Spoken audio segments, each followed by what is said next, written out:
সপ্তমীতে মূলত উজ্জ্বল দিন থাকলেও অষ্টমীতে বঙ্গে দুর্যোগের পূর্বাভাস রয়েছে। উত্তর আন্দামান সাগরে ঘূর্ণাবর্ত যা নবমীতে নিম্নচাপে পরিণত হবে। নবমী থেকে কলকাতা সহ জেলায় বৃষ্টির সম্ভাবনা রয়েছে। দশমীতে অতি ভারী বৃষ্টিতে ভাসবে দক্ষিণবঙ্গ। দক্ষিণের সমস্ত জেলাতেই বৃষ্টির সম্ভাবনার কথা জানাচ্ছে হাওয়া অফিস। আরও বিস্তারিত কি বলছে হাওয়া অফিস আমরা জানবো। আমাদের প্রতিনিধি মফিজুল ইসলাম আমাদের সঙ্গে রয়েছেন।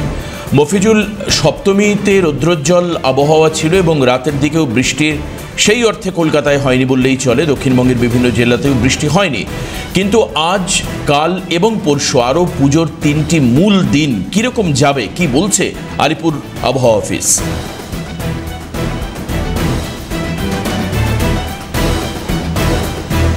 দেখো, আলিপুর আবহাওয়া দপ্তরের পূর্বাভাস খুব ক্লিয়ার। সপ্তমীর দিন প্যান্ডেল হপিংয়ের ক্ষেত্রে দর্শনার্থীদের সমস্যা হয়নি বা ছাতার প্রয়োজন পড়েনি। তারা খুব নির্বিঘ্নে কলকাতা শহরের একাধিক প্যান্ডেল তারা ঘুরে বেড়াতে পেরেছে।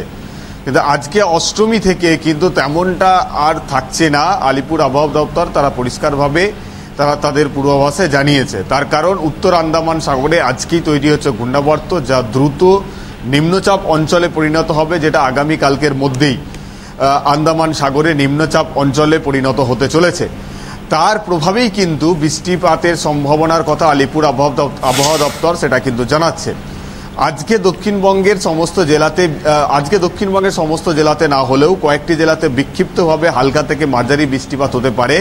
তবে আগামীকাল নবমী এবং দশমীতে বৃষ্টিপাতের সম্ভাবনা এবং বৃষ্টিপাতের ব্যাপকতা অনেকটাই বাড়বে, এমনটাই কিন্তু পূর্বাভাসে বলা হচ্ছে।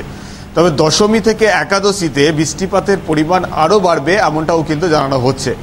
আগামীকাল নবমীতে দক্ষিণবঙ্গের যে সমস্ত জেলাগুলোতে বৃষ্টিপাতের পূর্বাভাস রয়েছে তার মধ্যে রয়েছে বর্ধমান, পূর্ব বর্ধমান, নদিয়া, মুর্শিদাবাদ, মেদিনীপুর এবং উত্তর ও দক্ষিণ 24 পরগনা।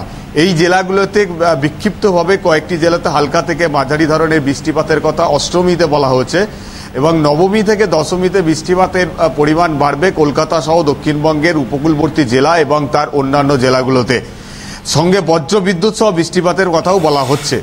দশমীতে কমলা সতর্কতা জারি করা হয়েছে পূর্ব মেদিনীপুর, দক্ষিণ 24 পরগনা, হুগলি এবং কলকাতা জেলায়। এই চারটি জেলাতে কমলা সতর্কতা জারি করা হয়েছে, কারণ এই চারটি জেলাতে অতি ভারী বৃষ্টির সম্ভাবনার কথা বলা হচ্ছে। ফলে নবমী এবং দশমী কলকাতা সহ দক্ষিণবঙ্গের একাধিক জেলাগুলোতে সাধারণ মানুষের এই প্যান্ডেল হপিং বা পুজোর সময় একটা দুর্যোগের মধ্যে পড়তে হবে, এমনটাই কিন্তু আলিপুর আবহাওয়া দপ্তর পরিষ্কারভাবে তাদের যে বুলেটিন গতকালকে তারা প্রকাশ করেছে সেখানে কিন্তু সেটা তারা জানিয়ে দিয়েছে।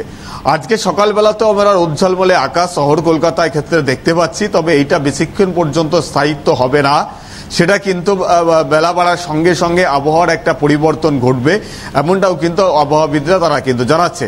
দক্ষিণবঙ্গের পাশাপাশি উত্তরবঙ্গের ক্ষেত্রেও দুর্যোগপূর্ণ আবহাওয়ার কথা কিন্তু আলিপুর আবহাওয়া দপ্তর জানাচ্ছেন।